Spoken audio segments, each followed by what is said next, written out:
Hi friends, welcome to Tamil Sagos. இன்னைக்கு இந்த வீடியோல ரொம்ப ஈஸியான ரொம்ப சூப்பரான இளநீர் பாயசம் தாங்க பார்க்க போறோம். இந்த பாயசத்தோட டேஸ்ட்டுக்கு நான் அடிமைங்க. ஏன்னா இந்த பாயசத்துக்கு கொஞ்சம் கூட தண்ணி ஆட் பண்ணாம தேங்காய் பால், இளநீர் தண்ணி ஆட் பண்ணி தாங்க பண்ண போறோம். இது ரொம்ப ஹெல்த்தியான பாயசங்க. இந்த பாயசத்தை ஒரு டைம் மட்டும் உங்க வீட்டில் செஞ்சு கொடுத்து பாருங்க. அதுக்கப்புறம் பாயசனாவே இளநீர் பாயசம் தான் வேணும்னு கேட்பாங்க. வாங்க இப்போ வீடியோக்குள்ளே போய் எப்படி பண்ணுறதுன்னு பார்க்கலாம். அதுக்கு முன்னாடி நம்ம சேனலை சப்ஸ்கிரைப் பண்ணாதவங்க சப்ஸ்கிரைப் பண்ணிடுங்க. மறக்காமல் பெல் பட்டனை கிளிக் பண்ணிவிடுங்க. அடுப்பான் பண்ணி ஒரு பாத்திரத்தில் தண்ணி ஊற்றாமல் காய்ச்சின பால் 1/2 லிட்டர் எடுத்துக்கலாங்க. இதில் 4 டேபிள் ஸ்பூன் சர்க்கரை ஆட் பண்ணிக்கலாங்க. மில்க் மெய்ட் ஆட் பண்ணுறதுனால சர்க்கரை கம்மியாகவே ஆட் பண்ணால் போதுங்க.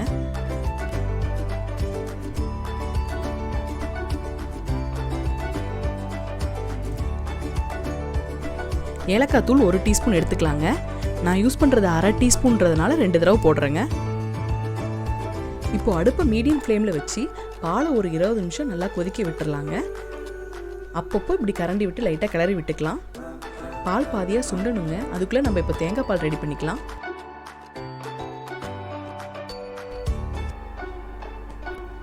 இப்போ ஒரு ஜாரில் 1/2 மூடி பெரிய தேங்காவாக எடுத்துக்கலாங்க. அதில் பின்னாடி பக்கம் தோலை சீவி ஆட் பண்ணிக்கலாம். அப்போ தான் நமக்கு பால் நல்லா ஒயிட்டாக கிடைக்குங்க.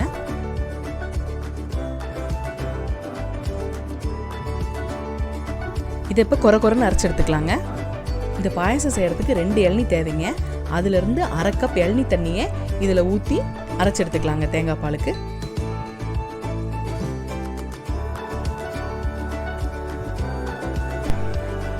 தேங்காய் பாலை இப்போ பிரித்து எடுத்துக்கலாங்க. இது மாதிரி பெரிய வடிகட்டியாக எடுத்து ஸ்பூனை வச்சு இது மாதிரி அழுத்தம் கொடுத்தீங்கன்னாவே போதுங்க. உங்களுக்கு தேங்காய் பால் ஈஸியாக கிடச்சிருங்க. 2 இளநியோட தோசை எடுத்து வச்சுருக்குங்க. இது மாதிரி மொத்தமாக இருக்க பகுதியை பீஸாக போட்டு நம்ம தனியாக எடுத்து வச்சுக்க போகிறோங்க. இது மாதிரி சன்னமாக இருக்கிற பகுதியை மிக்சி ஜாரில் இளநீ தண்ணி ஊற்றி அரைச்சி எடுத்துக்க போகிறோங்க. இந்த மாதிரி நல்லா சின்ன பீஸாக போட்டுக்கலாங்க. அப்போ தான் பாயசத்தை நம்ம குடிக்கும் போது இந்த பீஸ் வாய்க்கு வர மெல்ல ரொம்ப டேஸ்ட்டாக இருக்குங்க. இப்போ இதை தனியாக எடுத்து வச்சுக்கலாங்க. இப்போ சன்ன பகுதியாக இருக்க பீஸை மிக்சியில் போட்டு அரைச்சி எடுத்துக்கலாங்க.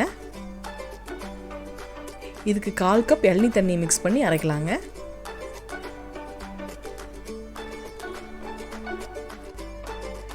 இப்போ அரைச்சதையும் ஒரு பவுலில் எடுத்து வச்சுக்கலாங்க.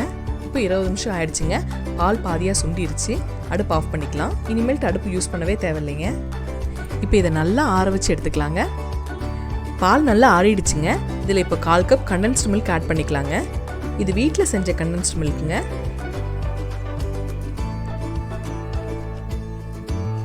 இதை எப்படி செய்கிறதுன்றதை நான் இன்னொன்று வீடியோவாக போடுறேங்க. இப்போ பாலை நல்லா பீட்டரை வச்சு கட்டி இல்லாமல் கரைச்சி எடுத்துக்கலாங்க. இப்போ பாருங்கள், நல்லா கட்டி இல்லாமல் இதை கரைச்சாச்சு. அரைச்சி வச்சுருக்க தேங்காய் பால் இதில் இப்போ ஆட் பண்ணிக்கலாங்க. நான் 1/2 மூடி தேங்காய் எடுத்துருக்கிறதுனால எனக்கு 1 கப்புக்கு கொஞ்சம் சேர்த்தி வருதுங்க.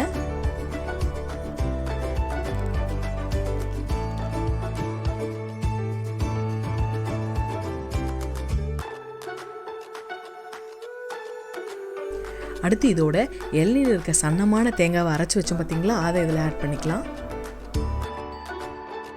இப்போ இதை நல்லா ஒரு பிளெண்டரை வச்சு மிக்ஸ் பண்ணிக்கலாங்க. இப்போ இதோட முந்திரியும் பாதாமும் நெய்யில் வறுத்து ஆட் பண்ணிக்கலாங்க. ஒரு பேனில் 3 டேபிள் ஸ்பூன் நெய் விட்டுக்கலாங்க.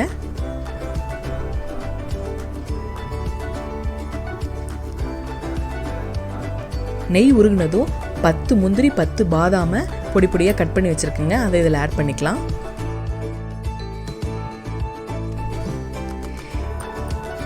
நெய்யில் இதை நல்லா போட்டு வறுத்து எடுத்துக்கலாங்க. இப்போ அடுப்பை ஆஃப் பண்ணிவிட்டு நம்ம கட் பண்ணி வச்சுருந்த இளநியோட தேங்காய் பீஸை இதில் ஆட் பண்ணிக்கலாங்க. இதை நல்லா போட்டு கிளறி விட்டுடலாங்க. ஏன்னா இது கொஞ்சம் ஃப்ளேவருக்காக இது மாதிரி பண்ணுறோம்.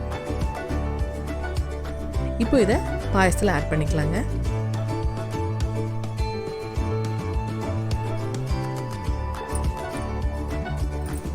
இப்போ இது நல்லா ஒரு கிளறி விட்டுறலாங்க. அவ்வளோதாங்க, சூப்பரான இளநீர் பாயசம் ரெடி ஆயிடுச்சு. இப்போ இதை 1/2 hour ஃப்ரிட்ஜில் வச்சுட்டு அதுக்கப்புறம் சாப்பிட்டீங்கன்னா குளுன்னு தொண்டையில் இறங்க அமிர்தம் மாதிரி இருக்குங்க.